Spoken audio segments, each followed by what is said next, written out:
பிசாசுகள் கூட்டம் கூட்டமாக அவனுக்குள்ளே வந்து குடியிருக்குது பாருங்க. அவ்வளோ பிசாசுகள் ஓடுது, விடுதலை ஆகிறான். அவன் பெரிய விடுதலை, ரொம்ப பயங்கரமான நிலையில் இருக்கிறான்.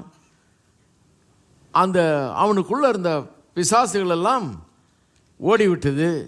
ஓடி போய் பன்றிகளுக்குள்ளே போய் அந்த பன்றிகள்லாம் போய் கடலுக்குள்ளே விழுந்து அமிழ்ந்து மாண்டது. அத்தனை பண்ணிய கடலுக்குள்ளே தள்ளி சாகடிச்சு அந்த பிசாசு இவனை என்ன பண்ணியிருக்கும் பாருங்கள். இவனையும் சாகடிக்கிறதுக்கு தான் பண்ணியிருக்கோம்.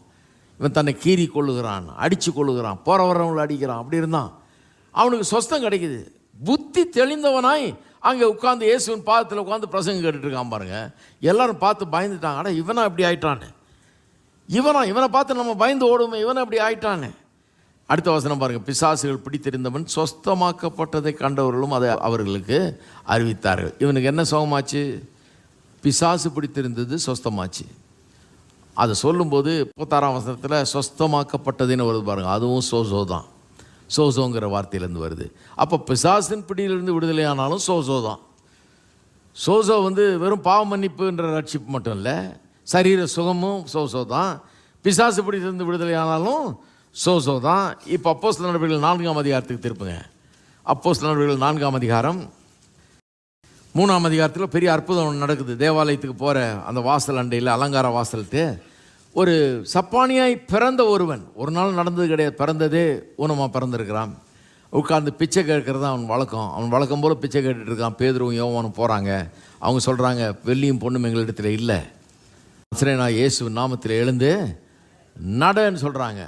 பிச்சையை விட இது எவ்வளோ பெட்டரு, பிச்சை போடுறத விட எவ்வளோ பெட்டரு. அவன் எழுந்து நடனா எந்திரிச்சு குதிக்கவே ஆரம்பிச்சிட்டான். அவனுக்கு பரிபூர்ண சொஸ்தம் அன்றைக்கு கிடைச்சிது. கிடைச்ச உடனே அங்கே இருக்கவங்களுக்கெல்லாம் கோபம், எப்படி நடந்தது, ஏது நடந்ததுன்னு சொல்லி பேதுருவும் யோவானையும் பிடிச்சி விசாரிக்கிறாங்க பாருங்கள். 5000 பேர் அதன் மூலமாக விசுவாசிச்சாங்களாம். விசாரித்து அவர்களை நடுவை நிறுத்தி விசாரணை பண்ணுறாங்க. விசாரிக்கும் போது என்ன சொல்கிறாங்க? 7ஆம் வசனம், நீங்கள் எந்த வல்லமையினாலே எந்த நாமத்தினாலே இதை செய்தீர்கள் என்று கேட்டார்கள். கேள்வி என்ன? எப்படி அது நடந்தது? அற்புதம் எப்படி நடந்தது? எப்படி இந்த சப்பானியாக பிறந்தவன் எப்படி நடக்கிறான், குதிக்கிறான், எல்லாம் பண்ணுறான், எப்படி நடந்தது?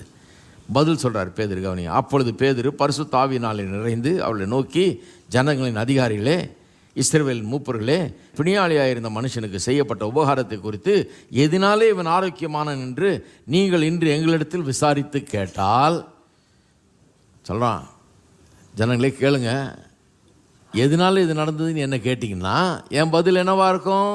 நேராக பதிலுக்கே போயிடுறேன். உங்களால் சிலுவையில் அறையப்பட்டவரும் தேவனால் மரித்தோரிலிருந்து எழுப்பப்பட்டவருமாக இருக்கிற நசரேயனாகிய இயேசு கிறிஸ்துவின் நாமத்தினாலே